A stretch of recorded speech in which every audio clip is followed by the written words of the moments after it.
Oops, wait lang. Stop and listen. Gabay kapalaran ng inyong horoscope reading. Ano nga ba ang pwede mong mahakot sa iyong gabay kapalaran? Okay, unahin natin ang Aquarius. Alright, Aquarius.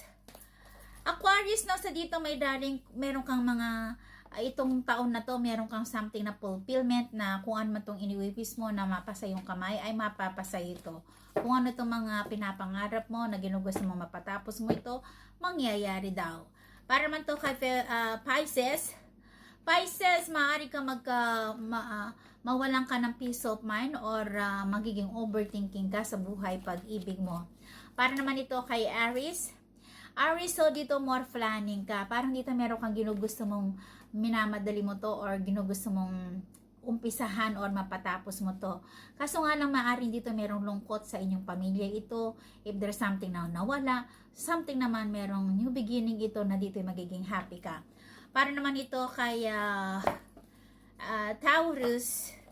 Okay, Taurus, no, so dito may opportunity. Maaaring dito ay meron kang bagong sisimulan na trabaho ito or opportunity ito. Kaso you have to be suriin mo munang mabuti.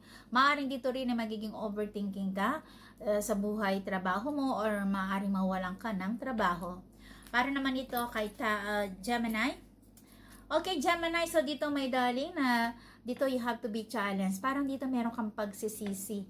Pagsisisi na parang dito ay meron kang something na niregret mo ito, no? Na pinagsisisihan mo na nagpadalos-dalos ka ng pasya. So dito maaaring din itong taon na to, maaaring merong something na luluha ka ng bonggang-bongga sa iyong buhay pag-ibig na hindi mo to inaasahan. Para naman ito kay Cancer.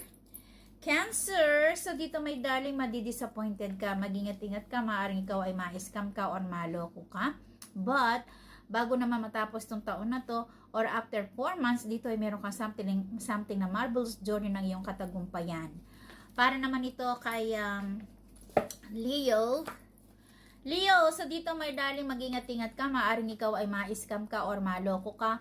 Wag mong ibibigay ang 100% mong pagtitiwala, no?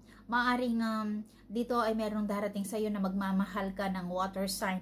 Wag na wag kang magmamahal ng water sign dahil dito ay maaari ka lang lokohin ka lang nito, na paaasahin ka lang niya. Para naman ito kay sino ba susunod? Ano ba susunod? Okay, Gemini, Leo. Okay, Virgo na ba? Okay, kasi Cancer. Nabagit ko na ba yung Leo? Hindi pa.